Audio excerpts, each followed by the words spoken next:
Vishwavani TV special ಅರ್ಪಿಸುವ ಜ್ಯೋತಿಷ್ಯ ಕಾರ್ಯಕ್ರಮಕ್ಕೆ ತಮ್ಮೆಲ್ಲರಿಗೂ ಆತ್ಮೀಯವಾದ ಸ್ವಾಗತ. ನಾನು ಸ್ವಾತಿ ಕೃಷ್ಣ. ನಾವೀಗ 2026ರ ಹೊಸ ವರ್ಷದ ಹೊಸ್ತಿಲಲ್ಲಿದ್ದೇವೆ.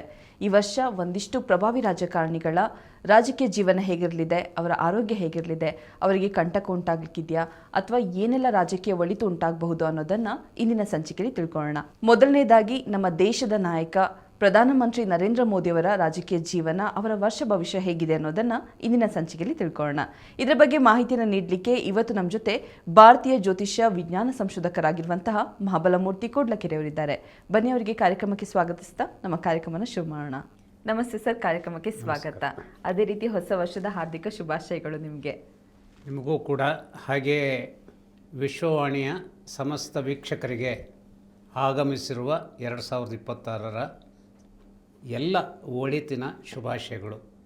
ಈ ಇಡೀ ವರ್ಷ ಸುಖದಿಂದ, ನೆಮ್ಮದಿಯಿಂದ, ಮನಸ್ಸಿನ ಸಂಕಲ್ಪ ನೆರವೇರುವಿಕೆಯಲ್ಲಿ ದೇವರ ಅನುಗ್ರಹ ಸಿಗುವಂತಹ ಗಟ್ಟಿತನ ಸಿಗಲಿ ಅಂತ ಆಶಿಸ್ತೇನೆ. ಇವತ್ತಿನ ಒಂದು ಸಂಚಿಕೆಯಲ್ಲಿ ನಾವು ರಾಜಕೀಯ ನಾಯಕರ ರಾಶಿ ಭವಿಷ್ಯ, ವರ್ಷ ಭವಿಷ್ಯ ಹೇಗಿದೆ ಅಂತ ಹೇಳೋದನ್ನು ತಿಳ್ಕೊಳ್ತಾ ಇದ್ದೇವೆ. ಮೊದಲನೇದಾಗಿ ಪ್ರಧಾನಿ ನರೇಂದ್ರ ಮೋದಿ ಅವರು ವೃಶ್ಚಿಕ ರಾಶಿ. ಈ ವರ್ಷ ಪ್ರಧಾನಿ ನರೇಂದ್ರ ಮೋದಿಯವರ ರಾಶಿ ಭವಿಷ್ಯ ಹೇಗಿದೆ, ಅವರ ಆರೋಗ್ಯ ಸ್ಥಿತಿಗತಿಗಳು ಹೇಗಿರಲಿದೆ, ಅವರ ರಾಜಕೀಯ ಜೀವನ ಆಗಿರಬಹುದು ಅಥವಾ ವೈಯಕ್ತಿಕವಾಗಿ ಅವರ ಆರೋಗ್ಯ ಆಗಿರಬಹುದು, ಅದೇ ರೀತಿ ರಾಜಕೀಯವಾಗಿ ರಾಜತಾಂತ್ರಿಕವಾಗಿ ಯಾವ ರೀತಿಯ ಒಂದು ಪರಿಣಾಮ ಬೀರುತ್ತೆ, ಅದೃಷ್ಟ ಉಂಟಾಗುತ್ತಾ, ಅಪಾಯ ಉಂಟಾಗುತ್ತಾ, ಏನಾದರೂ ಕಂಟಕ ಬರುವಂಥ ಸಾಧ್ಯತೆ ಇದೆಯಾ, ಇದರ ಬಗ್ಗೆ ಮಾಹಿತಿಯನ್ನು ನೀಡೋದಾದರೆ? ಹೌದು, ಮೋದಿಯವರ ಸಂದರ್ಭದಲ್ಲಿ ಅವರು ಹೇಗೆ ಈ 2001ರಿಂದ ಇವತ್ತಿನವರೆಗೆ ಬಂದಿದ್ದಾರೋ, ಆ್ಯಕ್ಚುಲಿ ಇವತ್ತಿನವರೆಗೆ ಹೇಳೋದಕ್ಕಿಂತನೂ ಕಳೆದ ಮಾರ್ಚ್ ತಿಂಗಳ ಕೊನೆಯ ಭಾಗದಲ್ಲಿ ಅವರಿಗೇನಾಯಿತು, ಶನಿ ಕಾಟ ಮತ್ತೆ ಶುರುವಾಗಿದೆ. ಶನಿ ಕಾಟ, ಅದೇ ನೀವು ಹೇಳಿದ ಹಾಗೆ ವೃಶ್ಚಿಕ ರಾಶಿಯವರವರು, ವೃಶ್ಚಿಕ ರಾಶಿಗೆ ಈಗ ಪಂಚಮ ಶನಿ ಕಾಟ ನಡೀತಾ ಇದೆ. ಈ ಪಂಚಮ ಶನಿ ಗ್ರಹ ಅವರ ಸಂದರ್ಭದಲ್ಲಿ ಬಹಳ ಪಿಕ್ಯುಲಿಯರ್ ಆದ ಸ್ಥಳದಲ್ಲಿ ಕೂತಿದೆ. ಅದು ಎಲ್ಲೂ ಕೂತಿದೆ ಅಂತಂದರೆ ಕರ್ಮಸ್ಥಾನದಲ್ಲಿ ಕೂತಿದೆ. ಅದನ್ನು ಗ್ರಹಿಸಿಕೊಂಡಾಗ, ಪಂಚಮ ಶನಿ ಕಾಟ ಇದೆ ಅನ್ನುವಂಥದ್ದನ್ನು ಗ್ರಹಿಸಿಕೊಂಡಾಗ, ಪಂಚಮ ಶನಿಯ ಕಾಟದ ಸಂದರ್ಭ ಅಂದ್ರೇನು, ಶನಿಯ ಕಾಟದ ಸಂದರ್ಭ ಅಂದ ತಕ್ಷಣ ಶನೈಶ್ಚರನಿಗೂ ಮತ್ತು ಚಂದ್ರನಿಗೂ ಬರುವಂಥ ಫ್ರಿಕ್ಷನ್ಸ್, ಅದು ಚಂದ್ರನಿಂದ 5ನೇ ಮನೆಯಲ್ಲಿ ಶನೈಶ್ಚರ ಇರುವಾಗ ಪಂಚಮ ಶನಿ ಕಾಟ, ಅದು 2.5 ವರ್ಷದ್ದು.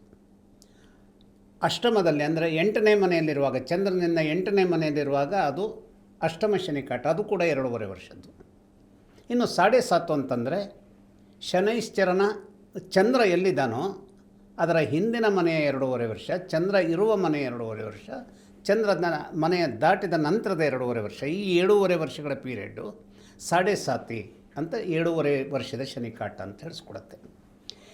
ಈ ಸಂದರ್ಭದಲ್ಲಿ ಪಂಚಮ ಶನಿಕಾಟ ಬಂದಾಗ, ಹಾಗಾದರೆ ಮೋದಿಯವರು ಹೊಂದಬೇಕಾದಂತಹ ಒಂದು ಎಚ್ಚರ ಯಾಕೆ ಮುಖ್ಯವಾಗಿರುತ್ತೆ ಅಂತಂದರೆ, ಈಗ ನಡೀತಾ ಇರುವಂತಹ ಶುಕ್ರ ದಶ ಏನಿದೆ ಅವರಿಗೆ, ಮಂಗಳ ದಶ ಏನಿದೆ, ಕುಜನ ದಶ ಏನಿದೆ, ಈ ಕುಜನ ದಶಾ ಸಂದರ್ಭದಲ್ಲಿ ಬುಧನ ಭುಕ್ತಿ ಬಂದಿದೆ.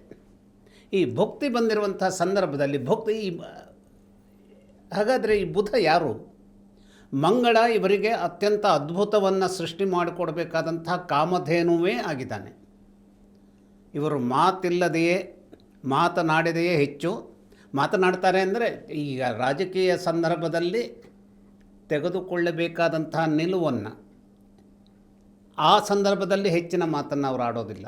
ಇನ್ನು ಈ ಎಲೆಕ್ಷನ್ ಇರುವಾಗ ರ್ಯಾಲಿಗೆ ಅಥವಾ ಎಲ್ಲಾದರೂ ಇದು ಚುನಾವಣಾ ಪ್ರಚಾರದ ಭಾಷಣಕ್ಕೆ ಹೋದಾಗ ಅವರು ಮಾತನಾಡ್ಬೋದು. ಆದರೆ ಉಳಿದ ಸಂದರ್ಭದಂತೆ, ಅದರಲ್ಲೂ ವಿಶೇಷವಾಗಿ ಈ ವಿದೇಶಾಂಗ ನೀತಿಯ ಸಂದರ್ಭ ಬಂದಾಗ ಅಥವಾ ಅನೇಕ ರೀತಿಯ ದೇಶದ ಸಂದರ್ಭದ ಆ್ಯಂಟಿ ಸೋಷಿಯಲ್ ಎಲಿಮೆಂಟ್ಸ್ಗಳನ್ನು ಅಥವಾ ಬೇರೆ ದೇಶದಿಂದ ಬಂದ ಭಯೋತ್ಪಾದಕರನ್ನು ನಿಗ್ರಹಿಸುವಂಥ ಸಂದರ್ಭದಲ್ಲಿ ಅವರು ಹೆಚ್ಚಿನ ಮಾತನ್ನು ಆಡೋದಿಲ್ಲ. ಈ ಹೆಚ್ಚಿನ ಮಾತನ್ನು ಆಡಲಿಕ್ಕೆ ಸಾಧ್ಯವಾಗದೆ ಹೋದಂತಹ ಒಂದು ಶಕ್ತಿಯನ್ನು ಹಾಗೂ ಯಾವುದೋ ಒಂದು ಪ್ರಮಾಣದ ಸಕ್ಸಸ್ಸನ್ನು ಅವರು ನಿರ್ಮಾಣ ಮಾಡಿಕೊಳ್ಳೋದ್ರಲ್ಲಿ ಅವರಿಗೆ ಅತುಡವಾದಂತಹ ಆ ಒಂದು ಬಲವನ್ನು ಕೊಟ್ಟಂಥದ್ದು ಯಾವುದು, ಇದೇ ಮಂಗಳನ ಸಂದರ್ಭದ ಕಾಲಘಟ್ಟ. ಈಗ ಅದು ಎಲ್ಲಿವರೆಗಿದೆ? ಅದು 28ರವರೆಗಿದೆ. ಆದರೆ ಈಗ ನಾನು ಬುಧ ಹೇಳುವಂಥದ್ದು ಯಾಕೆ ಪ್ರಸ್ತಾಪಕ್ಕೆ ತಗೊಂಡೆ ಅಂತಂದರೆ, ಈ ಮಂಗಳನ ಮಹಾದಶಾ ಕಾಲದ 28ರವರೆಗಿನ ಮಹಾದಶಾ ಕಾಲದ ಸಂದರ್ಭದಲ್ಲಿ ಈಗ ತತ್ಕಾಲಕ್ಕೆ ಬುಧನ ಭುಕ್ತಿ ನಡೀತಾ ಇರೋದ್ರಿಂದ ಈ ಬುಧ ಇವರ ಪಾಲಿಗೆ ಸರ್ವತ್ರವಾದಂಥ ದುಷ್ಟತನವನ್ನು ಇಟ್ಕೊಂಡಂಥವನು. ಯಾಕೆ? ಅವನು ಮರಣದ ಮನೆಯ ಯಜಮಾನನಾಗಿ. ಹಾಗೆ ಆ ಬುಧನ ಇನ್ನೊಂದು ಮುಖ ಯಾವುದು ಅಂದರೆ, ಅನೇಕ ಪ್ರಾಪ್ತಿಗಳನ್ನು ಇವರಿಗೆ ಒದಗಿಸ್ಕೊಡ್ಬೇಕು ಆ ಮನೆಯ ಯಜಮಾನನಾಗಿ. ಅಂದರೆ ಕನ್ಯಾ ರಾಶಿಯ ಯಜಮಾನನಾಗಿ, ಮಿಥುನ ರಾಶಿಯ ಯಜಮಾನನಾಗಿ ಮರಣಕ್ಕೆ ಕಾರಣವಾಗಬೇಕಾದಂತಹ ವಿಚಾರಗಳನ್ನು ಸೃಷ್ಟಿಸುವಂತಹ ದುಷ್ಟಕೃತ್ಯಗಳನ್ನು ಯಾರು? ಬುಧ ಮಾಡ್ತಾ ಇರ್ತಾನೆ. ಹಾಗೆಯೇ ಪ್ರಾಪ್ತಿಗೆ ಬೇಕಾದಂತಹ ಕೆಲವು ಘಟ್ಟಗಳಲ್ಲಿನ ಒಂದು ವಿಶೇಷವನ್ನು ಇವರಿಗಾಗಿ ಮಾಡುವಂಥ ಒಂದು ಕೆಲಸವನ್ನು ಮಾಡಿಕೊಡ್ತಾನೆ. ಆದರೆ ಮುಖ್ಯವಾಗಿ ಇಲ್ಲಿ ಆ ಒಂದು ಅವರ ಜಾತಕದಲ್ಲಿ ಹಿರಿತನವನ್ನು ವಹಿಸಿದನು ನಿರ್ವಹಣೆ ಮಾಡ್ತಾ ಇರುವಂಥದ್ದು ನೀಚಭಂಗ ರಾಜಯೋಗವನ್ನು ಕೊಟ್ಟಂಥ ಮಂಗಳನೇ ಇವರಿಗೆ ಈಗ ಏನು ಮಾಡ್ತಾ ಇದ್ದಾನೆ? ಮುಖ್ಯವಾದಂಥ ಕಾಲಘಟ್ಟದ ಸಂದರ್ಭದಲ್ಲಿ ಕೆಲವು ಪಿನ್ನನ್ನು ಚುಚ್ಚಬೇಕಾದಂಥ ವಿಚಾರವನ್ನು ಈಗ ಸದ್ಯಕ್ಕೆ ಬುಧ ಮಾಡ್ತಾ ಇರುವಂಥದ್ದಕ್ಕೆ ಅಲ್ಲಿ ಏನಿದೆ ಅವಕಾಶಗಳು ತುಂಬ ಇದೆ. ಹಾಗಾಗಿ ಮತ್ತೊಂದು 6 ತಿಂಗಳ ಕಾಲ ಬಹಳ ಎಚ್ಚರಿಕೆಯಿಂದ ಆರೋಗ್ಯದ ವಿಚಾರದಲ್ಲಿರಲಿ ಅಥವಾ ಯಾವುದೇ ರೀತಿಯ ಅವಘಡಗಳು ಸಂಭವಿಸಬಹುದಾದಂತಹ, ಈಗ ಮರಣದ ಮನೆ ಅಂತಂದ ತಕ್ಷಣ ಏನು ಮರಣವನ್ನೇ ತಂದು ಕೊಟ್ಬಿಡತ್ತೆ ಅಂತಲ್ಲ, ಆದರೆ ಬುಧ ಆ ಕುರಿತಾದಂತಹ ಯಾರು ಮೋದಿಯ ಡಿಸ್ಟ್ರಾಕ್ಟರ್ಸ್ ಅಂದರೆ ರಾಜಕೀಯವಾಗಿ ಅವರನ್ನು ಎದುರಿಸ್ತಾ ಇರುವಂತಹ ವಿರೋಧ ಪಕ್ಷದವರು ಅಂತಲ್ಲ, ಆದರೆ ನಮ್ಮ ದೇಶದ ಸಂದರ್ಭದ ವಿಚಾರವನ್ನು ಯಾವುದೇ ಬೈ ಹುಕ್ ಆರ್ ಬೈ ಕ್ರುಕ್ ಈ ದೇಶದ ವಿಚಾರದಲ್ಲಿ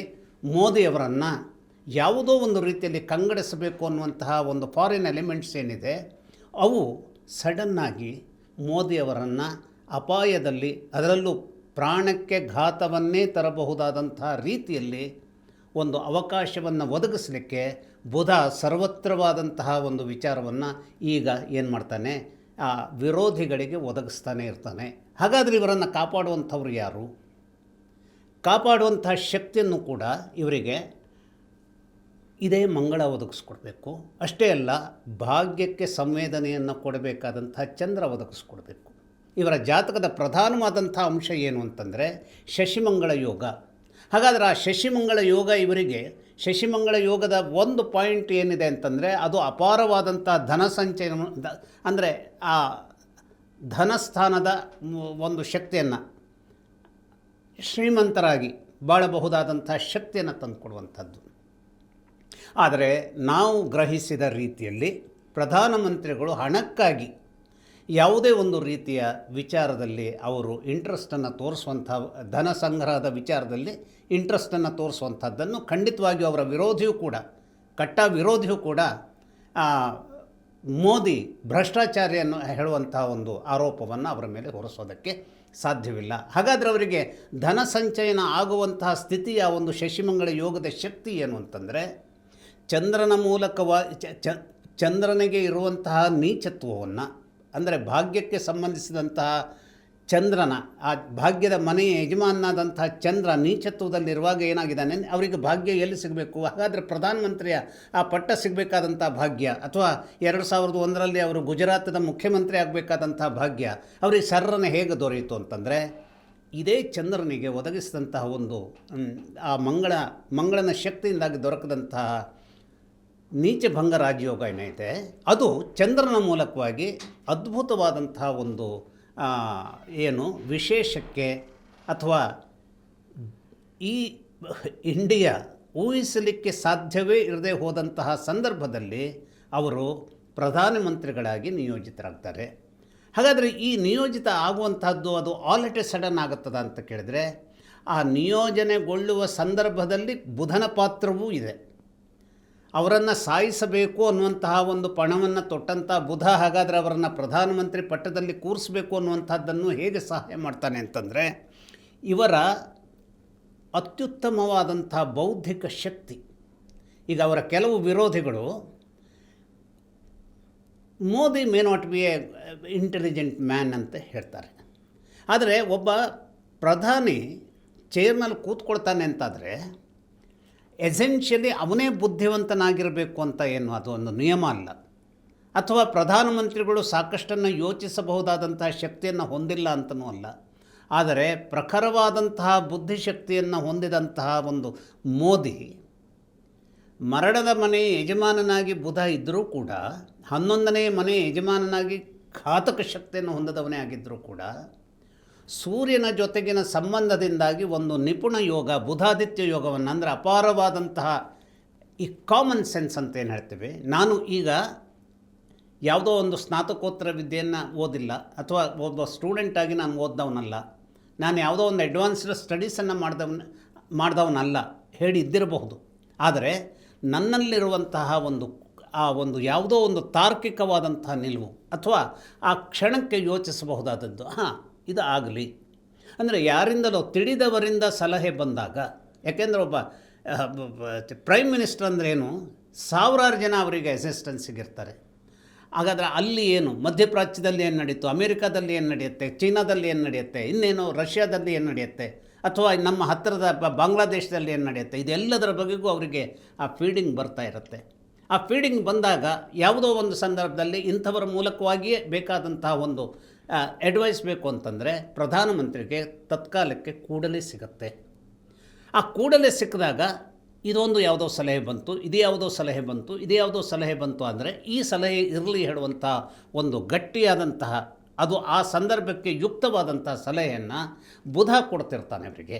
ಅಂದರೆ ಗ್ರಹಗಳ ಸಂದರ್ಭದಲ್ಲಿ ನಾವು ಆಶ್ಚರ್ಯಪಡಬಹುದಾದಂಥ ವಿಚಾರ ಮೋದಿಯವರ ಜಾತಕವನ್ನು ಪರಿಶೀಲಿಸಿದಾಗಲೇ ನಾವು ಅರ್ಥ ಮಾಡ್ಕೊಳ್ಬೋದು. ಏನು, ಇವರ ಪ್ರಾಣಕ್ಕಾಗಿ ಅನೇಕ ರೀತಿಯ ಘಾತಕ ಅಂಶಗಳನ್ನು ತುಂಬುತ್ತಾ ಇರುವಂಥ, ಇಂಜೆಕ್ಟ್ ಮಾಡುವಂಥ ಬುಧನೇ ಅನೇಕ ರೀತಿಯ ಬೌದ್ಧಿಕ ಶಕ್ತಿಯನ್ನು ಇವರಿಗೆ ತಾರ್ಕಿಕವಾಗಿ ಅದ್ಭುತವಾಗಿ ಆ ಕಾಮನ್ ಸೆನ್ಸನ್ನು ಅಥವಾ ಆ ಸಂದರ್ಭದ ಒಂದು ಒಬ್ಬ ರಾಜ ಅಥವಾ ಒಬ್ಬ ದೇಶವನ್ನು ಆಳುವಂಥವನು ಇದೇ ಇರಲಿ, ಇದು ಈ ಕ್ಷಣಕ್ಕೆ ಇದು ಆಗಬೇಕಾದಂಥದ್ದು ಬಹಳ ಇಂಪಾರ್ಟೆಂಟ್ ಆಗಿರುತ್ತೆ ಅನ್ನುವಂಥ ನಿಲುವು ತಗೊಳ್ಳೋದಿರುತ್ತಲ್ಲ, ಆ ಸಮಯದ ಸ್ಫೂರ್ತಿಯನ್ನು ಕೊಡುವಂತಹ, ಪ್ರತ್ಯುತ್ಪನ್ನಮತೆಯನ್ನು ಕೊಡುವಂತಹ ಒಂದು ಅದ್ಭುತವಾದಂತಹ ಕೆಲಸವನ್ನು ಈ ಬುಧ ಮಾಡ್ತಾ ಇರ್ತಾನೆ. ಆ ಮಾಡುವ ಕ್ರಿಯೆ ಸಂದರ್ಭದಲ್ಲಿಯೇ ಏನಾಗುತ್ತೆ, ಬುಧ ಇವರ ಬಗೆಗಾಗಿನ ಇವರನ್ನು ಹೇಗೆ ಬೇಟೆಯಾಡಬೇಕು, ಇವರ ಸಾವನ್ನು ಹೇಗೆ ತರಬೇಕು ಅನ್ನುವುದರ ಬಗೆಗೂ ವೇದಿಕೆಯನ್ನು ನಿರ್ಮಾಣ ಮಾಡುವಂಥ ದುಷ್ಟತನವನ್ನು ತನ್ನ ಆಂತರ್ಯದಲ್ಲಿ ಇಟ್ಕೊಳ್ತಾನೆ. ಅಂತಹ ಸಂದರ್ಭದ ಒಂದು ಸ್ಲೈಸ್ ನಮಗೆ ಬಂದಿತ್ತು ಅಂತಂದರೆ, ಇತ್ತೀಚೆಗೆ ಇವರು ಚೈನಾಕ್ಕೆ ಹೋದಾಗ ಅಲ್ಲಿ ನಡೆದಂಥ ಅಂತಾರಾಷ್ಟ್ರೀಯ ಸಂದರ್ಭದಲ್ಲಿ ಇವರ ಮೇಲೆ ನಡೆಯಬಹುದಾದಂತಹ ಒಂದು ಅಟೆಂಪ್ಟ್, ಅಂದರೆ ಇವರ ಜೀವದ ಮೇಲೆ ಇರುವಂತಹ ಒಂದು ಅಟೆಂಪ್ಟ್ ಈಗ ನಡಿಬಹುದು ಅನ್ನುವಂಥದ್ದು ಯಾವುದೋ ರೀತಿಯಲ್ಲಿ ಮೂಲದಲ್ಲಿ ತಿಳಿದಾಗ ಏನು ಮಾಡ್ತಾರೆ, ಪುಟಿನ್ ಅವರ ನೆರವಿಗೆ ಬರ್ತಾರೆ. ಅಂದರೆ ಯಾವುದೋ ವಿಭಿನ್ನವಾದ ತಂತ್ರಗಳಿಂದ ಅಂತಹದ್ದೊಂದು ಆಗದೆ ಹೋದ ಹಾಗೆ, ಅಂತಹ ದುರ್ಬರ ಸ್ಥಿತಿ ನೆರವೇರದೆ ಹೋದ ಹಾಗೆ ಅಲ್ಲಿ ಪುಟಿನ್ ಅವರನ್ನು ಕಾಪಾಡಿದ್ದಾನೆ ಅಂತ ಕೆಲವು ಮೀಡಿಯಾಗಳು ಅದನ್ನು ರಿಪೋರ್ಟ್ ಮಾಡಿವೆ. ಎಲ್ಲ ಮೀಡಿಯಾಗಳು ಅದನ್ನು ಹೇಳಿಲ್ಲ, ಆದರೆ ಕೆಲವು ಮೀಡಿಯಾಗಳು ಅದನ್ನು ನಮಗೆ ತಿಳಿಸಿವೆ. ಹಾಗಾಗಿ ಹೇಳುವಂಥದ್ದೇನು, ಪ್ರಾಣದ ಮೇಲೆ ಖಂಡಿತವಾಗಿ ಎಚ್ಚರಿಕೆಯನ್ನು ತೆಗೆದುಕೊಳ್ಳಲೇಬೇಕಾದಂತಹ ಸಂದರ್ಭ. ಅಷ್ಟೇ ಅಲ್ಲ, ಬರುವ 2028 ಮಾರ್ಚ್ವರೆಗೆ ಇವರಿಗೆ ಪಂಚಮ ಶನಿ ಕಾಟ ಇರೋದರಿಂದ, ಆ ಶನಿ ಕಾಟದ ಭಾಗವಾಗಿ ಚಂದ್ರನೂ ಇರುವುದರಿಂದ ಪ್ರಾಣದ ಮೇಲೆ ಅಲ್ಲಿಯವರೆಗೂ ಕೂಡ ಬಹಳಷ್ಟು ಎಚ್ಚರಿಕೆಯನ್ನು ತಗೊಳ್ಬೇಕು. ಮತ್ತು ಆ ಸಂದರ್ಭದಲ್ಲಿ 2028 ನವಂಬರ್ನಲ್ಲಿ ಇವರಿಗೇನಾಗುತ್ತೆ ಅಂತಂದರೆ ಕುಜರಾಹು ಸಂಧಿ. ಕುಜರಾಹು ಅಂದರೆ ಈಗ ನೋಡಿ 25 ನಿನ್ನೆ ಹೊರಟು ಹೋಯಿತು, ಇವತ್ತು ಏನಾಗಿದೆ 26 ಬಂದಿದೆ. ಹಾಗೆ ಈ ದಶಾಕಾಲ ಕೂಡ ಹಾಗೆ ಮಂಗಳ ಹೊರಟು ಹೋಗುವಂಥ ಸಂದರ್ಭದಲ್ಲಿ ರಾಹು ಬರ್ತಾನೆ. ಸೊ ಇದಕ್ಕೆ ಅಂದರೆ ಕುಜರಾಹು ಸಂಧಿ, ಅಂದರೆ ಕುಜ ಮತ್ತು ರಾಹು ಒಂದು ಕಡೆ ಮೀಟ್ ಆಗ್ತಾರೆ. ಕುಜ ಹೋಗ್ತಾ ಇರುವಾಗ ಬರುವಂಥ ಪಾಯಿಂಟು ಮತ್ತು ಇವನು ಒಳಗೆ ಬರುವಂಥ ಸಂದರ್ಭದಲ್ಲಿ ಒಂದು ಕಡೆ ಏನಿರುತ್ತೆ ಅದು ಸಂಧಿ. ಆ ಸಂಧಿ ಇವರಿಗೆ ಅಪಾಯಕಾರಿಯಾದಂತಹ ಸಂಧಿ. ಅದು ನವಂಬರ್ ತಿಂಗಳಿಗೆ 2028. ಆ ಸಂದರ್ಭದಲ್ಲಿ ಬಹಳಷ್ಟು ಎಚ್ಚರಿಕೆಯಿಂದ ಇರಬೇಕಾದಂಥ ಸಂದರ್ಭ. ಇವರಿಗೆ ಈಗ ನಿಯೋಜಿತವಾದಂತಹ ಒಂದು ಕಾಲದ ಘಟ್ಟ ಮುಂದಿನ 5 ವರ್ಷದವರೆಗೆ 24ರಲ್ಲಿ ಇವರಿಗೆ ದತ್ತವಾಗಿದೆ ಅಂತ ಹೇಳಿದರೆ 2029 ಮೇವರೆಗೂ ಕೂಡ ಇವರು ಪ್ರಧಾನಮಂತ್ರಿ ಆಗಿರೋದಕ್ಕೆ ಸಾಧ್ಯತೆಗಳು ಇರ್ತವೆ. ಹಾಗಾದರೆ ಈ ಮರಣದ ಸಂದರ್ಭ ಅನ್ನುವಂಥದ್ದು ಕೇವಲ ಮರಣಕ್ಕಾಗಿಯೇ ಸೀಮಿತವಾಗಿರ್ತದೋ ಅಂತ ಕೇಳಿದರೆ, ಗಟ್ಟಿಯಾದಂತಹ ಮಂಗಳ ಇವರ ಸಂದರ್ಭದ ಇವತ್ತಿನ ಆ ಒಂದು ದಶಾಕಾಲವನ್ನು ನಡೆಸಿಕೊಂಡು ಹೋಗುವಂಥ ಪರಮೋಚ್ಚ ಶಕ್ತಿಯನ್ನು ಸಂಪಾದಿಸಿಕೊಂಡಿರೋದ್ರಿಂದ ಈ ಮರಣದ ಸಂದರ್ಭ ಅನ್ನುವಂಥದ್ದನ್ನು ನಾವು ಕೇವಲ ಮರಣಕ್ಕಾಗಿ ಮಾತ್ರ ಸೀಮಿತ ಮಾಡಬಾರ್ದು. ಇದನ್ನು ಯಾವುದಕ್ಕೆ ಇದನ್ನು ಸೀಮಿತ ಮಾಡಬೇಕು ಅಂತಂದರೆ ಈ 28ರವರೆಗಿನ 24 ಅಂತಂದರೆ 29ರವರೆಗಿನ ಅವಧಿಯಲ್ಲಿ ಪೂರ್ತಿ ಅವಧಿಯನ್ನು ಮೋದಿಯವರು ಕಂಪ್ಲೀಟ್ ಮಾಡ್ತಾರೋ ಅಂತ ಹೇಳುವಂಥ ಪ್ರಶ್ನೆ ಎದುರಾದರೆ ಸ್ವಲ್ಪ ಕಷ್ಟ ಉಂಟು. 29ರವರೆಗಿನ ಅವಧಿಯನ್ನು ಮೋದಿ ಪ್ರಧಾನಮಂತ್ರಿಯಾಗಿ ಮುಗಿಸೋದಕ್ಕೆ ಬೇಕಾದಂತಹ ಕೆಲವು ತಾಕಲಾಟಗಳು ಎದ್ದೇಳೋದಕ್ಕೆ ಬೇಕಾದಂತಹ ಒಂದು ಮೂಲ ವಸ್ತು ಈ 2026ರ ಸಂದರ್ಭದಲ್ಲಿ ಸ್ಲೋ ಆಗಿ ಕೆನೆಗಟ್ಟೋದಕ್ಕೆ ಸಾಧ್ಯತೆ ಇರುತ್ತೆ. ಅಂದರೆ ಕೆಲವೊಂದು ಸಲ ಹೇಗಿರುತ್ತೆ ಅಂತಂದರೆ ಜಾತಕದ ಸಂದರ್ಭಗಳು ಈ ಒಂದು ಗ್ರಹ ಅಂತಂದರೆ ಅದಕ್ಕೆ ಅನೇಕ ರೀತಿಯ ಕೆಮಿಸ್ಟ್ರಿ ಇರುತ್ತೆ. ಈಗ ಒಂದು ನಾಣ್ಯಕ್ಕೆ 2 ಮುಖ ಇದ್ದಾಗೆ. ಈಗ ಒಂದು ನೋಟು ಒಂದು ಭಾಗದಲ್ಲಿ ಅದು ಬಹಳ ಅದ್ಭುತವಾಗಿ ಕಾಣಿಸುತ್ತೆ, ನಾವು ಇನ್ನೊಂದು ಭಾಗವನ್ನು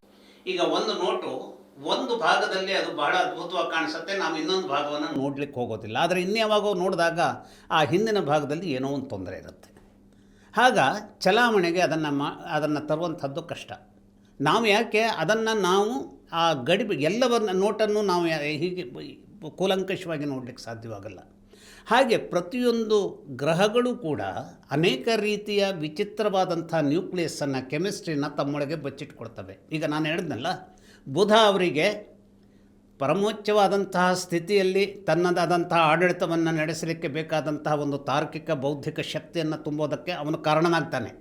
ಅದೇ ಸಂದರ್ಭದಲ್ಲಿ ಮೋದಿಯವರನ್ನು ಹೇಗೆ ನಾಶ ಮಾಡಬೇಕು ಅನ್ನುವಂಥದ್ರ ಬಗ್ಗೂ ಕೂಡ ಅವನು ಯೋಜನೆಯನ್ನು ಹಾಕುವಂಥವರಿಗೆ ಸಹಾಯಕನಾಗ್ತಾನೆ. ಯಾಕೆ ಅಂತಂದರೆ ಅವನು ಮರಣದ ಮನೆ ಯಜಮಾನಾಗಿರೋದ್ರಿಂದ. ಆದರೆ ಅವನಿಗೆ ಒಂದು ಬೌದ್ಧಿಕ ಶಕ್ತಿಯನ್ನು ಕೊಡುವವನಾಗಿರೋದರಿಂದಾಗಿ ಅಂತಹ ಬುಧ ಏಕಾದಶದಲ್ಲಿ ಘಾತಕ ಶಕ್ತಿಯನ್ನು ಹೊಂದಿದ್ದರೂ ಕೂಡ ಏಕಾದಶದಲ್ಲಿ ಪರಮೋಚ್ಚವಾದಂತಹ ಗಟ್ಟಿ ಸ್ಥಿತಿ. ಹಾಗಾಗಿ ಅವರ ಮೇಲೆ ನಡೆಯಬಹುದಾದಂಥ ಅನೇಕ ಅಟೆಂಪ್ಟ್ಗಳು, ಅನೇಕವು ನಮ್ಮ ನೋಟಿಸಿಗೆ ಬಂದಿರಬಹುದು, ಅನೇಕವು ಬರದೇ ಹೋಗಿರ್ಬೋದು. ಆದರೆ ಅವರ ಮೇಲೆ ಈವರೆಗೂ ನಾವು ಜಾತಕಶಾಸ್ತ್ರವನ್ನು ಪರಿಶೀಲಿಸಿ ಹೇಳಬೇಕು ಅಂತಾದರೆ 4 ಪ್ರಮುಖವಾದಂತಹ ದೊಡ್ಡ ದೊಡ್ಡ ಅಟೆಂಪ್ಟ್ಗಳನ್ನು ಅವರು ತಪ್ಪಿಸ್ಕೊಂಡಿದ್ದಾರೆ. ಹಾಗಾದರೆ ಈ ಅಟೆಂಪ್ಟ್ಗಳನ್ನು ಯಾವ ರೀತಿಯಲ್ಲಿ ನಾವು ಅದನ್ನು ಲೆಕ್ಕಾಚಾರ ಹಾಕ್ಬೋದು? ಜ್ಯೋತಿಷ್ಯಕ್ಕೆ ಅದರದ್ದೇ ಆದಂಥ ವಿಭಿನ್ನವಾದಂಥ ಘಟ್ಟದ ನೆಲೆಯಲ್ಲಿ ಜ್ಯೋತಿಷ್ಯದ ವಿಶ್ಲೇಷಣೆ ಮಾಡಬೇಕಾಗತ್ತೆ. ಅವರು ಪಾಕಿಸ್ತಾನದ ಜೊತೆಗೆ 3 ಬಾರಿ ಈ ಸರ್ಜಿಕಲ್ ಸ್ಟ್ರೈಕ್ ಮಾಡಬೇಕಾಯಿತು. ಅದರಲ್ಲೂ ಈಗ ಬಾಂಗ್ಲಾದೇಶದಲ್ಲಿ ನಡೀತಾ ಇರುವಂತಹ ಸಂದರ್ಭವನ್ನು ಗ್ರಹಿಸಿಕೊಂಡಾಗ ಸರ್ಜಿಕಲ್ ಸ್ಟ್ರೈಕ್ ಮಾಡಬಹುದು, ಯಾವುದೋ ಒಂದು ಕ್ಷಿಪ್ರವಾದಂಥ ದಾಳಿಯನ್ನು ಮಾಡಬಹುದು ಅಂತಂದರೆ ಸರ್ರನೆ ಹಾಗೆ ಕ್ಷಿಪ್ರವಾದ ದಾಳಿಯನ್ನು ಮಾಡಲಿಕ್ಕೆ ಸಾಧ್ಯವಾಗುವಂಥ ಸಂದರ್ಭಗಳು ಅಲ್ಲ. ಹಾಗೆ ಚೈನಾದೊಂದಿಗಿನ ಅನೇಕ ಅವರು ನಮ್ಮನ್ನು ಕೆರಳಿಸುವಂಥ ಸಂದರ್ಭಗಳು ಬಂದರೂ ಹಾಗೆ ನೇರವಾಗಿ ನಾವು ಯುದ್ಧಕ್ಕಾಗಿ ತೊಡಗುವಂಥದ್ದಕ್ಕೆ ಸಾಧ್ಯವಾಗೋದಿಲ್ಲ.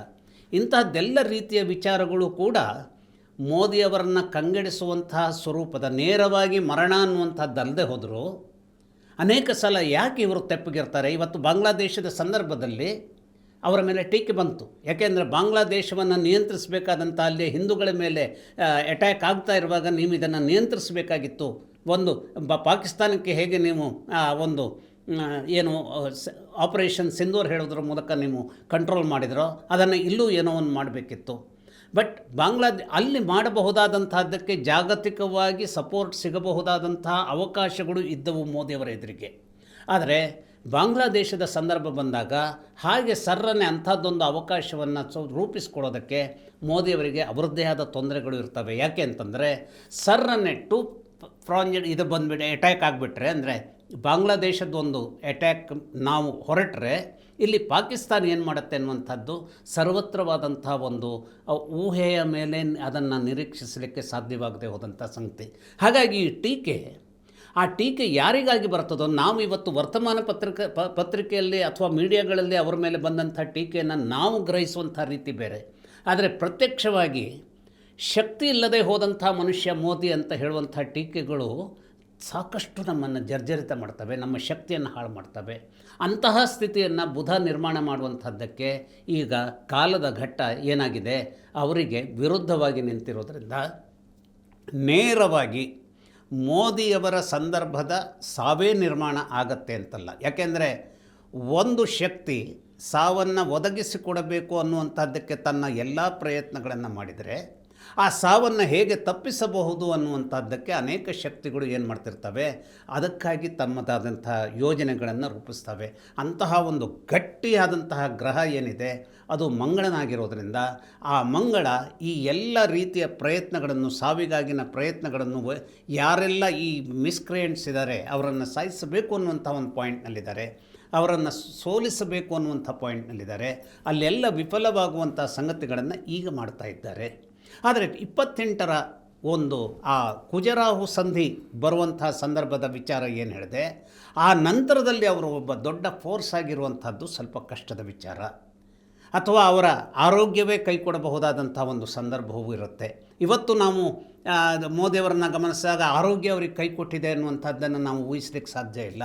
ಆದರೆ ಇದೇ ಮೋದಿಯವರನ್ನು ಗಮನಿಸಿದಾಗ ಅವರಿಗೀಗ 75 ಮುಗಿದು 76 ನಡೀತಾ ಇದೆ. ಇಂತಹ ಸಂದರ್ಭದಲ್ಲೂ ನೋಡಿ, ನಾವು ಅವರು ಫ್ರೆಶ್ ಆಗಿ ಅವರು ಪ್ರಧಾನಮಂತ್ರಿ ಆದಾಗ ಅವರಲ್ಲಿ ಎಷ್ಟು ಆರೋಗ್ಯದ ಒಂದು ಸುಹಾಸಕರತೆ ತುಂಬ ತುಳುಕ್ತಾ ಇತ್ತೋ ಅಷ್ಟೇ ಒಂದು ಲವಲವಿಕೆಯಲ್ಲಿ ಇವತ್ತಿದ್ದಾರೆ ಅಂತ ಅನ್ನಿಸ್ತಾ ಇಲ್ಲ.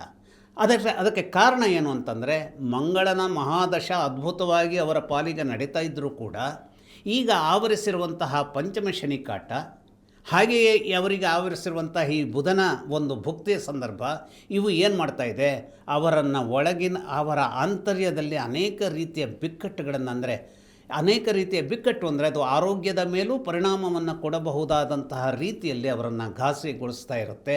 ಅದರ ಬಗೆಗಾಗಿ ಅವರು ಎಚ್ಚರಿಕೆ ತಗೊಳ್ಬೇಕಾಗತ್ತೆ.